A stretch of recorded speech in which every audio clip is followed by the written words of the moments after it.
एक समय की बात है, एक छोटे से गांव में, जो एक महान पर्वत के तल पर बसा हुआ था, एक बुद्धिमान वृद्ध संत रहते थे।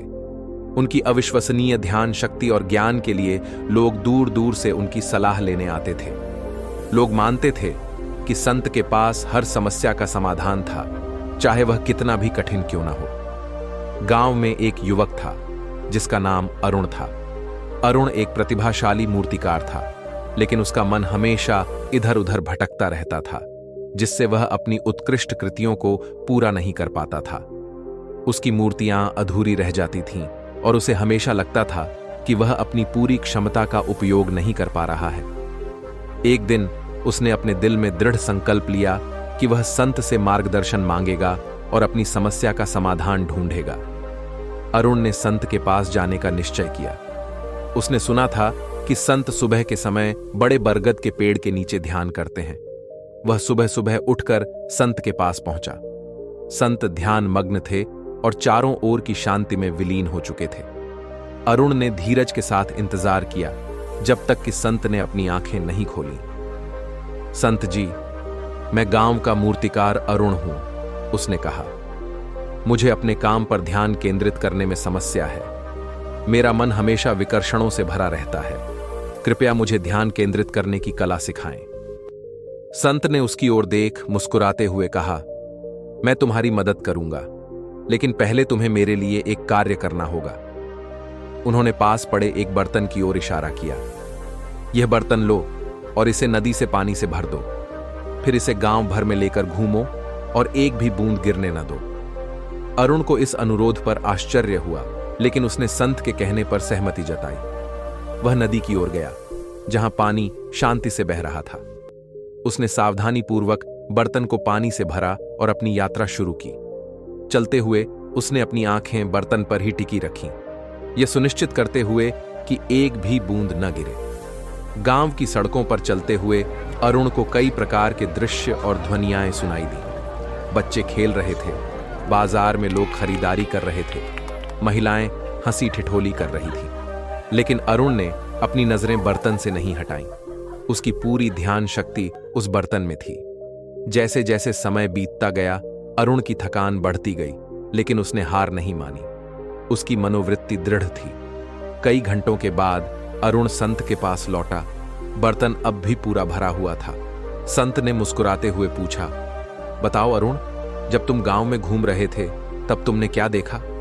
अरुण ने कुछ पल सोचा और फिर उत्तर दिया, मैंने केवल बर्तन को देखा। मैं इतना ध्यान मग्न था कि पानी न गिरे कि मैंने और कुछ नहीं देखा। संत ने संतोष से सिर हिलाया।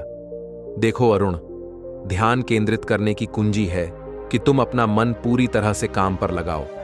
जैसे तुमने बर्तन पर ध्यान केंद्रित किया और बाकी सब कुछ अनदेखा किया, वैसे ही तुम्हें अपने काम के साथ करना चाहिए। विकर्षण गांव की तरह होते हैं, वे हमेशा होते हैं, लेकिन तुम्हारे पास यह शक्ति है कि तुम अपना ध्यान कहां लगाओ। अरुण ने संत को धन्यवाद दिया और उनके शब्दों की गहराई को समझा। उसने समझ लिया कि ध्यान और समर्पण से ही वह अपने काम में उत्कृष्टता प्राप्त कर सकता है। उस दिन से उसने अपने काम पर पूरी तरह से ध्यान केंद्रित करने का अभ्यास किया। हर काम को उसी सावधानी और ध्यान से किया जैसा उसने बर्तन के साथ किया था। धीरे धीरे उसकी मूर्तियां अपनी सुंदरता और विवरण के लिए प्रसिद्ध हो गईं। लोग उसकी कला को देखने दूर दूर से आने लगे और अरुण स्वयं ध्यान की कला के मास्टर के रूप में प्रसिद्ध हो गया। उसकी मूर्तियों में उसकी एकाग्रता और समर्पण झलकने लगा। इस प्रकार बुद्धिमान संत की सीख पूरे देश में फैल गई। लोगों को ध्यान केंद्रित करने की महत्वता और एक दृढ़ संकल्पित मन की शक्ति सिखाती रही। अरुण की कहानी एक प्रेरणा बन गई, जो यह बताती थी कि सच्ची समर्पण और ध्यान से ही हम अपने लक्ष्यों को प्राप्त कर सकते हैं और महानता की ओर अग्रसर हो सकते हैं। अरुण की कहानी हमें यह सिखाती है कि ध्यान और समर्पण से ही हम अपने लक्ष्यों को प्राप्त कर सकते हैं। आज की व्यस्त और विकर्षणों से भरी दुनिया में ध्यान केंद्रित करना चुनौतीपूर्ण हो सकता है, लेकिन अगर हम कुछ व्यावहारिक उपाय अपनाएं तो हम अपनी एकाग्रता को बढ़ा सकते हैं। आइए जानते हैं कुछ ऐसे ही उपायों के बारे में। टाइम मैनेजमेंट करें। अपने टाइम को मैनेज करने के लिए आप टाइम ब्लॉकिंग टेक्निक का यूज कर सकते हैं। दिन के पूरे समय को छोटे छोटे टाइम ब्लॉक्स में बांटने की कला को टाइम ब्लॉकिंग कहते हैं। यह तरीका हमें यह सिखाता है कि हर ब्लॉक को एक विशेष कार्य के लिए निर्धारित करें। उदाहरण के लिए, सुबह 9 से 11 बजे तक का समय किसी महत्वपूर्ण काम के लिए रखें और उसी दौरान उसे पूरा करें। इस तरह आप एक समय में केवल एक ही कार्य पर ध्यान केंद्रित कर पाएंगे। अपनी प्राथमिकताएं निर्धारित करें।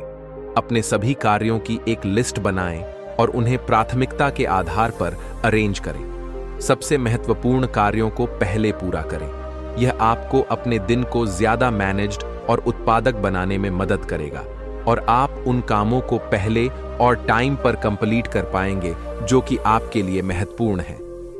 डिस्ट्रैक्शन से दूर रहें। आजकल डिजिटल डिवाइसेस हमारे जीवन का अहम हिस्सा बन चुके हैं, लेकिन ये उपकरण ध्यान भटकाने का मुख्य कारण भी है। काम के दौरान सोशल मीडिया और अन्य डिजिटल विकर्षणों से दूर रहें। नोटिफिकेशंस को बंद रखें और केवल आवश्यक समय पर ही इनका उपयोग करें। शांत और व्यवस्थित जगह पे ही काम करें। एक शांत और साफ सुथरा कार्य क्षेत्र बनाएं। इससे आपका मन विचलित नहीं होगा और आप बेहतर ढंग से ध्यान केंद्रित कर पाएंगे। एक साफ और सजीव वातावरण में काम करना हमेशा मनोबल को बढ़ाता है।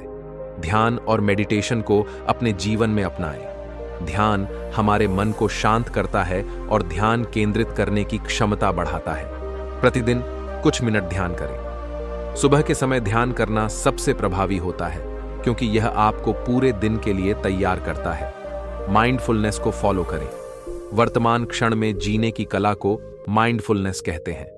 जब भी आपका मन भटकने लगे, उसे वापस काम पर लाएं। यह आपको ध्यान केंद्रित रखने में मदद करेगा। हेल्थी डाइट को फॉलो करें।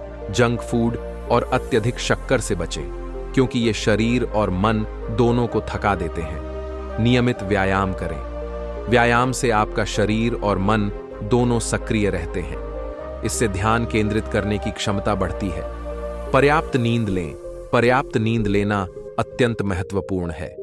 अच्छी नींद से आपका मन तरोताजा रहता है और ध्यान केंद्रित करने की क्षमता बढ़ती है।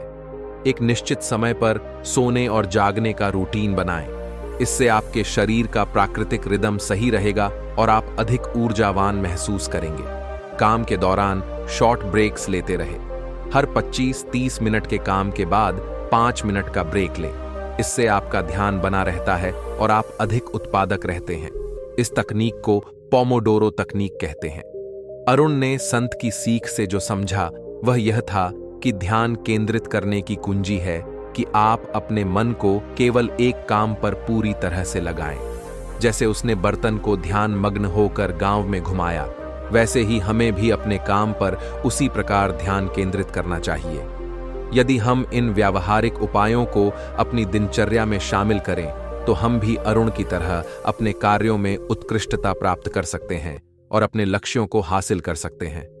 ध्यान और समर्पण से हम किसी भी चुनौती का सामना कर सकते हैं और सफलता की ओर अग्रसर हो सकते हैं। इस कहानी और इन उपायों को अपनाकर हम सभी अपने जीवन में एक नई ऊर्जा और उत्साह ला सकते हैं। आइए हम सब मिलकर अपने लक्ष्यों की ओर बढ़ें और अपनी पूरी क्षमता का उपयोग करें। दोस्तों, आप अपनी लाइफ में डिस्ट्रैक्शन को हटाने के लिए क्या करते हैं, ये हमें कमेंट बॉक्स में जरूर बताएं।